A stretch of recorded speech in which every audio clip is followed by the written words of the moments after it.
In Chapter 6 of our textbook, author John York discusses his theory of fractals as they relate to dramatic structure. A fractal is a small, geometric structure that's repeated multiple times to create a larger formation. Crystals are formed this way, and so, York argues, are stories. In both cases, a great deal of beauty and complexity is possible simply by repeatedly interlocking units of the same basic shape. For stories, this shape is the dramatic arc. So far, we've been looking at this dramatic arc as a 5-act structure extending over the length of a complete story. In Act 1, the protagonist is thrust into the story's events.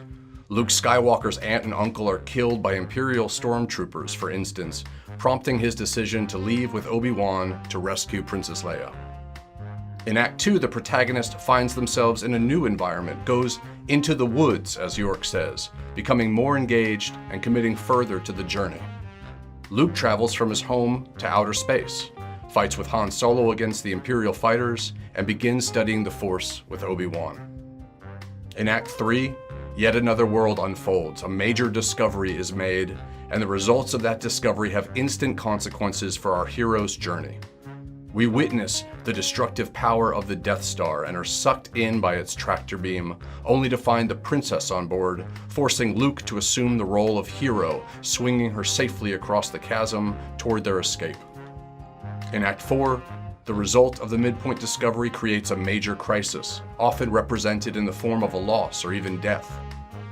To ensure their successful escape, Obi-Wan Kenobi stays behind to fight Darth Vader and is ultimately killed in Star Wars' 4th Act.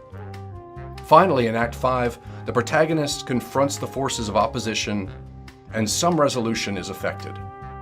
Luke flies the decisive bombing run against the Death Star and with Han Solo's help destroys it, and later Luke, Han, and Chewie are all given medals of valor by the princess.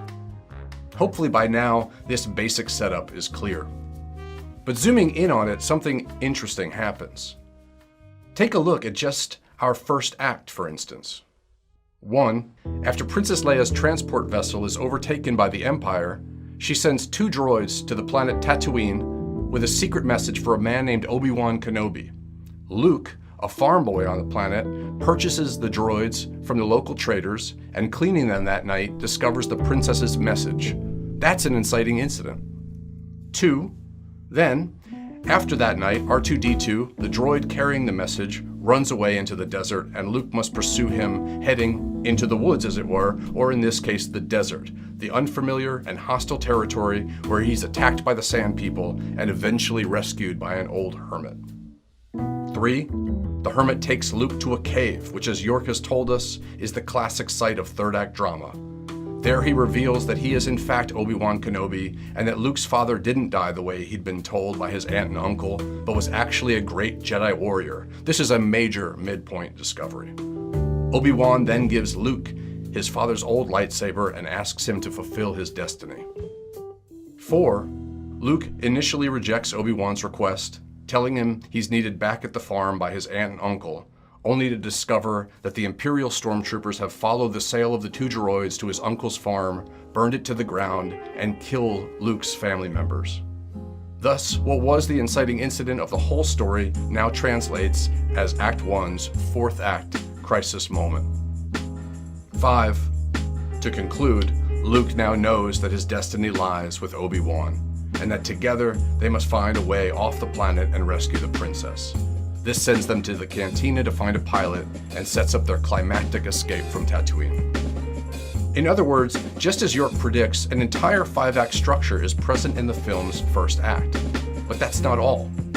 Zoom in a little further, say to the moment when Luke first gets his droids, and we find once again this same familiar pattern. 1. Luke tells his aunt that he needs to purchase new droids for the farm, the inciting incident. 2.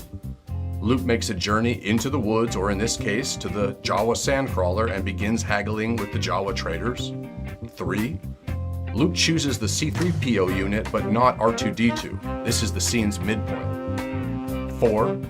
R2-D2 sabotages the second droid Luke chooses, destroying it. 5. Luke confronts the Jawa traders he assumes to have tried to cheat him, the climax.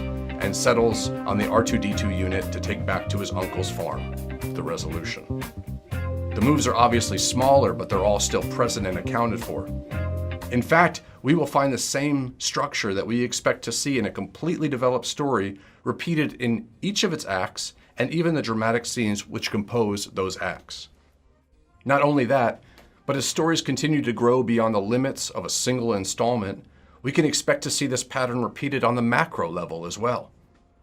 Consider Harry Potter, for example. 7 books and movies make up that franchise's complete story, placing Harry Potter 4 right smack at the center, or the midpoint of the series. Do you think it's any coincidence, then, that the 4th installment tells the story of Voldemort's return? Or look at Game of Thrones.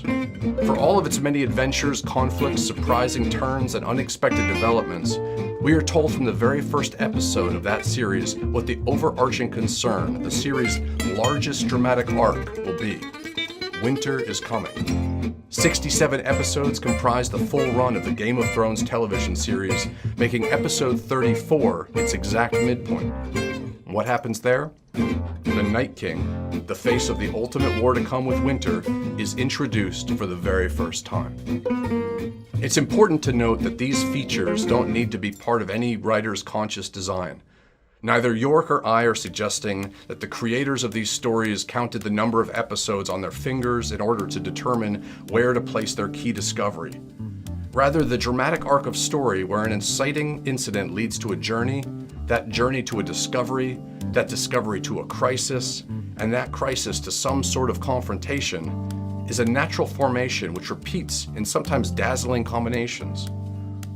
When a quarterback throws a pass to a receiver downfield, they may not realize it, but some part of them is aiming the ball not at the receiver, but at the highest point in the trajectory which that pass will have to follow in order to meet the receiver downfield. They're aiming, in other words, much as a storyteller does, at the trajectory's midpoint, the moment when rising action ends and momentum takes over.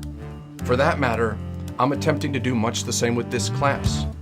Our midpoint, which is fast approaching, will be the moment when I have given you all the tools you'll need in order to begin composing the television pilot for a series of your own devising. In order to do that, we're going to be looking at something called a series Bible. This is a document which, among other things, tells everyone from producers to other writers on a show how that particular show will be using this same pattern that we've been discussing to compose 1. A series-length arc, 2. Season-length arcs within that series, 3. The single and multiple episode arcs which occur within each season, 4. The character arcs, those key transformations which are in store for each character as they undergo their individual journeys. Ultimately, we'll be seeing how writers manipulate this same basic structure to build whole worlds of story.